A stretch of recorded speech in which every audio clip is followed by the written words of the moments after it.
ஒரு அழகிய காலை பொழுதில் நீல வண்ண கண்ணன் அவன் நண்பனை நோக்கி சென்று கொண்டிருந்தான். அங்கு சென்று அவன் மாடுகளோடும் நண்பர்களோடும் உணவை பரிமாறிக்கொண்டு உணவை உண்டார்கள். பிறகு சுபலன் மற்றொரு நண்பனிடம் உரைத்தான். இங்கு பாருடா, கண்ணன் சாப்பிட்ட வெண்ணெய் மட்டும் எவ்வளவு ருசியாக இருக்கிறது ஈசோதம்மா. கண்ணனுக்கென்றே தனியாக செய்வார்கள் போல என்று கூறி சிரித்தன.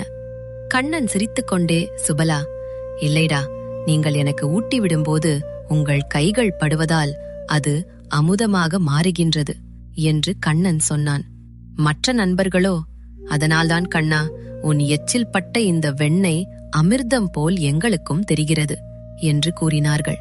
கண்ணனுக்கு அவன் பக்தர்களாக இருப்பதை விட அவன் நண்பர்களாக இருப்பதுதான் அவன் விரும்புகிறான்.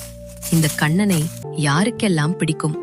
என்னை பிடித்தவர்கள் என்னை அடிக்கடி சந்திக்க வேண்டும் என்றால் இந்த சேனலை சப்ஸ்கிரைப் செய்து வைத்துக் கொள்ளுங்கள். நான் உங்களை தேடி வருவேன். இது போன்ற வீடியோ வேண்டும் என்றால் கமெண்ட் பாக்ஸில் ப்ளூ கலர் ஹேர் டை பகிருங்கள். உங்கள் நாள் நல்லதாக இருக்கும்.